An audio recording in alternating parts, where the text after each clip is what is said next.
Allow me to speak from here because that rostrum is too small for me. Bismillahir-Rahmanir-Rahim. Dr. Moeed Yusuf, esteemed panelists, speakers, international guests, ladies and gentlemen, Assalamu alaikum and good morning. It's my profound pleasure to speak to you once again at Islamabad Security Dialogue. I'm extremely pleased to note that this forum, organized by National Security Division for the first time in 2021, has already made its mark as one of the region's prominent security dialogue, and I would like to compliment Dr. Moeed and his team for this achievement. I believe today more than ever we need to inculcate and promote such spaces for intellectual debate and discourse where people from around the world come together to share ideas about the future of their countries and the world at large, where some of the brightest minds can identify means of global cooperation rather than confrontation. Ladies and gentlemen, I speak to you today as the world is witnessing an unprecedented return to global power contestation. The resurgence of interstate conflict amidst shared global challenges of poverty, climate change, terrorism, cyber intrusion, and scarcity of resources poses profound questions for international system. The international community's collective security rests in our ability to integrate our shared goals of global prosperity through an equitable international system, resisting the pressures of great power contestation. Pakistan, as a country located at the crossroads of economic and strategic confluence, is navigating these shared challenges in our immediate region and through our partnership in the international community. Ladies and gentlemen, Pakistan's first ever national security policy places the safety, security, dignity and prosperity of its citizens at the heart of our security policy. It recognizes the symbiotic relationship between economic, human, traditional security, placing economic security at the core, with the ultimate aim of achieving prosperity for our citizens, with focus on ensuring domestic economic stability and growth, augmented through development partnership with the international community under our geo-economic strategy. Achieving this requires peace at home and abroad. Internally, Pakistan law enforcing agencies and the military have given innumerable sacrifices to defeat the menace of terrorism. Since 2001, Pakistan has suffered over 90,000 casualties and more than 150 billion in economic losses. Our commitment to defeating terrorism remains unwavering.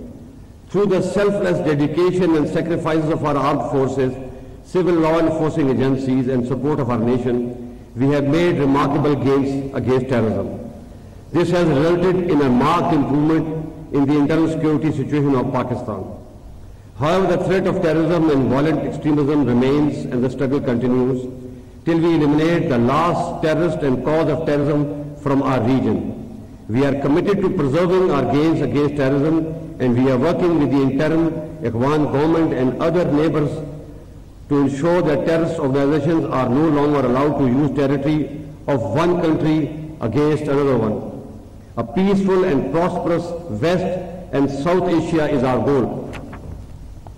Pakistan national security policy places a premium on promoting national cohesion and harmony through the precepts of unity in diversity. Our focus remains on eliminating intolerance and extremism by celebrating the diversity of our country and ensuring the right of state to preserve the fundamental rights guaranteed under the constitutions, irrespective of caste, creed or belief. I fully realize that it is a huge challenge, but we are committed and we will not relent till we make Pakistan a moderate and forward-looking country as envisioned by our founding father, Qazi Azam Muhammad Ali Jinnah. Pakistan also recognizes that it is the regions, not the countries, that grow.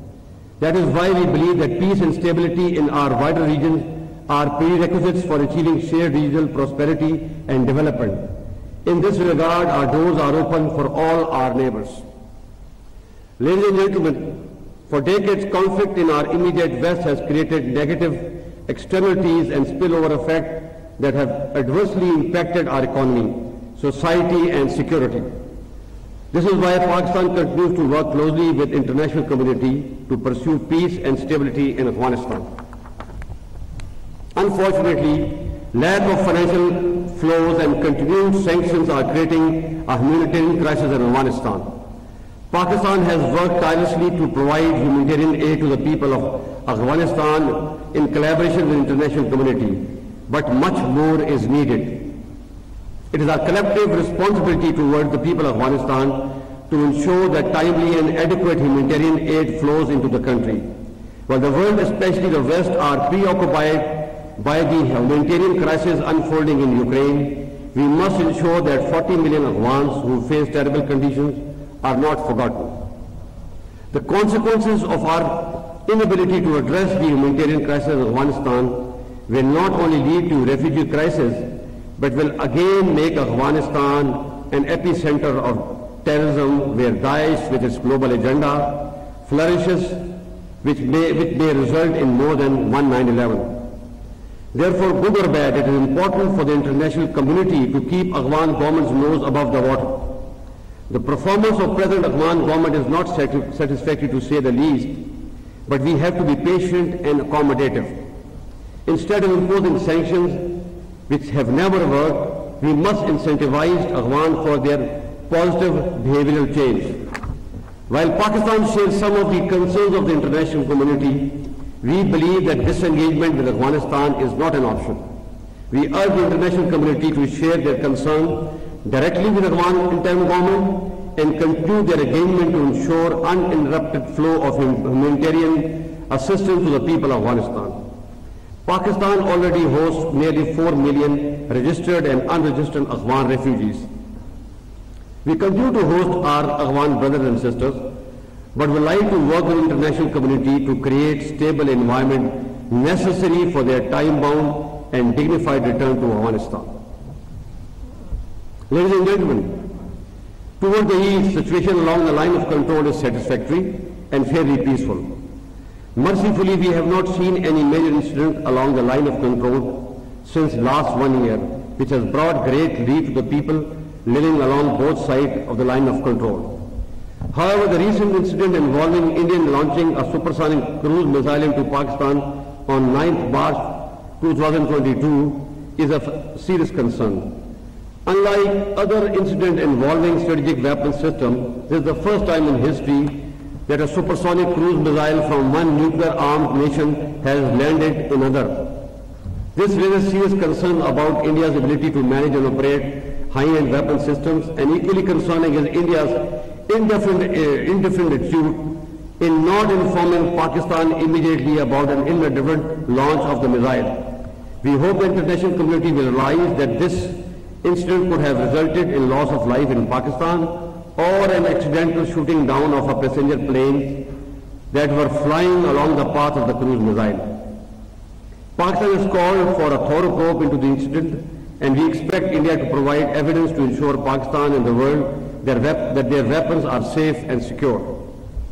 On our part, like early 2019, when Pakistan demonstrated its role as a responsible member of the international community by returning the captured pilot of an intruding Indian fighter aircraft, we have once again demonstrated maturity and responsibility in our response.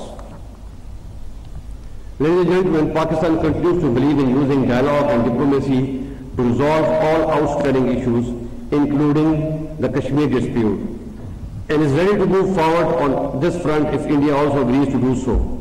With 1/3 of the world engulfed in some sort of a conflict or war, it is important that we keep the flames of fire away from our region. In this regard, besides Kashmir dispute, the Indo-China border dispute is also a matter of great concern for us, and we want it to be settled quickly through dialogue and diplomacy. I believe it is time for political leadership of the region to rise above their emotional and perceptual biases and break the shackles of history to bring peace and prosperity to almost 3 billion people of the region. Ladies and gentlemen, with growing concern about major power contestation, Pakistan is positioning itself as a melting pot for a positive global economic interest through our focus on connectivity and development friendship. Pakistan does not believe in camp politics, and our bilateral relationship with our partners are not at the expense of our relationship with other countries. Pakistan enjoys a close strategic relationship with China, demonstrated by our commitment towards Pakistan-China Economic Corridor or CPEC. Equally, we share a long history of excellent and strategic relationship with the United States, which remains our largest export market. We seek to broaden and expand our ties with both countries without impacting our relations with the other. Similarly, European Union, United Kingdom, Gulf, Southeast Asia and Japan are also vital for our national development and progress. Ladies and gentlemen, Pakistan is deeply concerned about the conflict in Ukraine. With Ukraine, we enjoy excellent defense and economic relationships since its independence. With Russia, we had cold relations for a long time due to numerous reasons. However, recently there has been some positive development in this regard. Sadly, the Russian invasion against Ukraine is very unfortunate, as thousands of people have been killed, millions made refugees and half of Ukraine destroyed. This is a huge tragedy which must be stopped immediately. Furthermore, despite legitimate security concerns of Russia, its aggression against a smaller country cannot be condoned. Pakistan has consistently called for an immediate ceasefire and cessation of hostilities. We support immediate dialogue between all sides to find a lasting solution to the conflict. Pakistan has also dispatched humanitarian assistance to Ukraine through special flights of Pakistan Air Force and will continue to do so. The continuation or expansion of conflict in Ukraine will not serve the interest of any side, least of all the developing countries, which will continue to face socio-economic costs of the conflict, a conflict which can easily get out of hand. Ladies and gentlemen, clearly there are visible camps at the time among global polity, those which advocate contestation and those advocate cooperation. The future vision of global security will ultimately be shaped and decided by the fact that which camp prevails. I believe the world today, at this civilizational and scientific pinnacle, is built by those who visualized and believed in cooperation, respect and equality instead of division, warmongering and dominance. Pakistan today has a unique position where it has very cordial historic relation with both the camps. Our interests are best served only if cooperation between various power centers is promoted instead of contestation, and so is the case with other developing countries. I beg your pardon.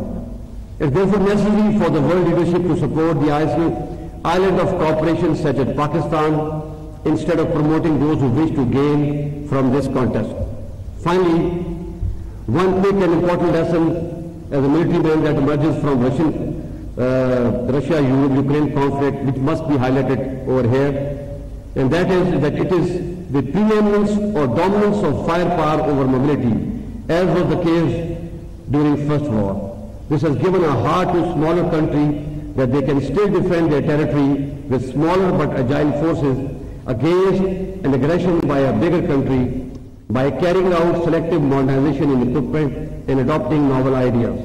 And this is the course we intend following for our future developmental strategy. I thank you.